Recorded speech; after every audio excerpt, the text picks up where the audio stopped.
Um, Hello everyone. My name is Joshua and my partner here is Zoe. We are both from Singapore Polytechnic. Today we are going to talk about the Tampines Heritage Trail. So we are interested in this trail because when you think of the east side, you usually think of Tampines. However, based on what we know, Tampines has only been known for like their shopping malls such as their recent building, our Tampines Hub. Since we do not know what history Tampines have, we became curious about it and would like to find out more. So firstly, let's talk about how Tampines came about. Tampines was dated back in the 1828 in Franklin and Jackson map.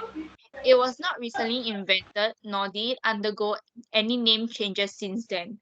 A fun fact is the word Tampines was named after a particular tree known as the ironwood tree or Tampines.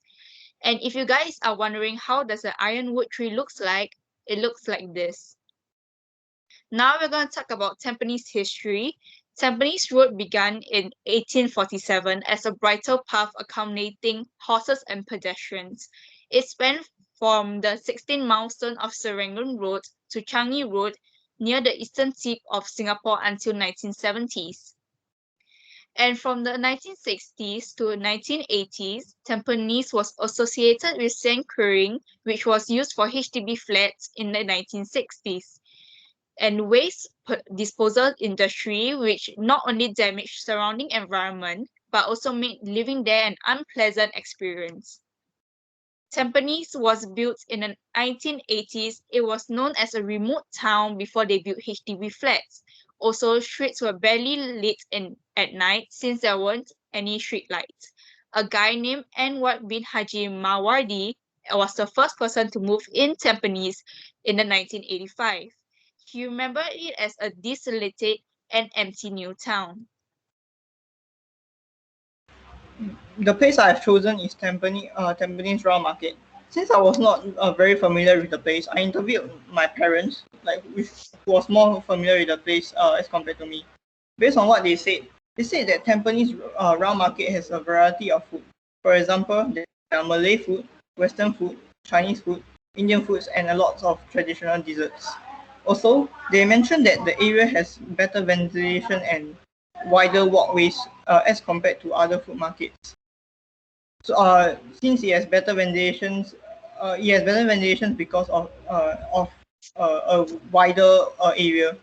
Lastly, they mentioned that there are more tables available since it's a big area, and this makes them more easier to find a seat.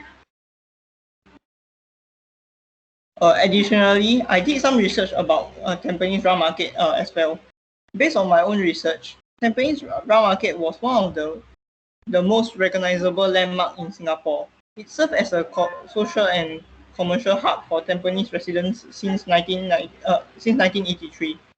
It was also one of the last few wet markets in 1980s. So how the Tampines round market impact me? Firstly, I learned that our culture can be preserved. Based on my research, wet markets were expected to lose popularity due to the increasing popularity and numbers of shopping malls. However, the popularity of wet markets did not decrease. Instead, it increased. Wet markets are still operating till today. Personally, I think that this is very impressive since the culture of wet markets did not die out and continue. Secondly, I learned I learned about how important unity is. Apparently, when wet markets were decreasing in number, the hawkers at Tampines Round Market decided to work together, help each other, and support each other so that they can keep the culture of wet market ongoing. They wanted the wet market to continue operating and work together so that they can preserve the culture of the wet market. Uh, thus, uh, through this heritage trail, I learned that I should work together with others and like overcome obstacles in my own life.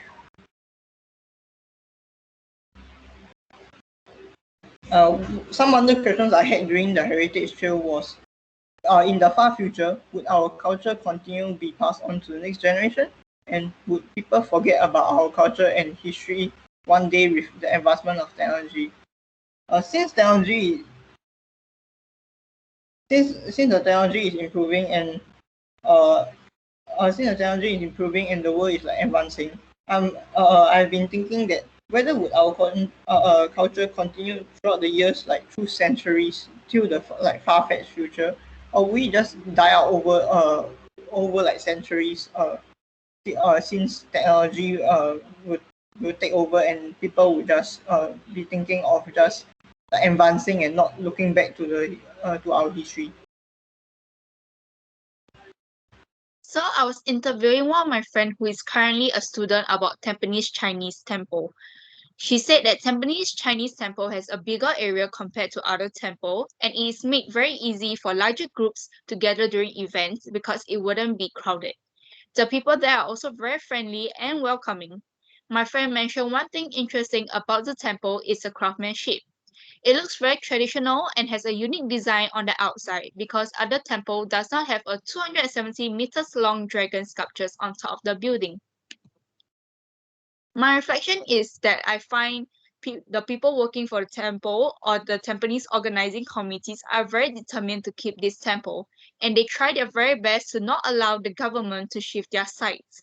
This made me acknowledge them because, firstly, when they were told to move sites, they came out with funds which not only allows them to purchase land for 9 years so that the future generations are able to experience the historical value. What made this temple amazing is that it contains 12 Taoist temple which once stood in Tampines before it was developed, including some that has been based there since the 19th centuries. Also, this temple catches people's attention due to its craftsmanship, like what my friend had mentioned in the interview. The temple may look small in the picture, but in reality, it's humongous. And when you find out that they and when you go near to the temple, you are able to see the little designs on it. However, I still wonder what went on the workers' mind when they had to find out they have to shift sites. And after 9 years, is the government going to try and shift the temple sites again? Well, thank you for listening, and that's it for our Tampines Heritage Trail.